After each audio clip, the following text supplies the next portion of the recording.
образец.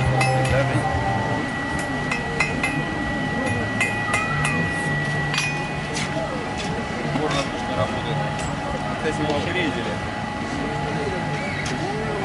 Помимо вот этих штук раньше не было. Колечко, там раньше была палочка. Еще ставили вот в этот конус посередине полосу металла широкую, которая гасит потом, и он будет более равномерным.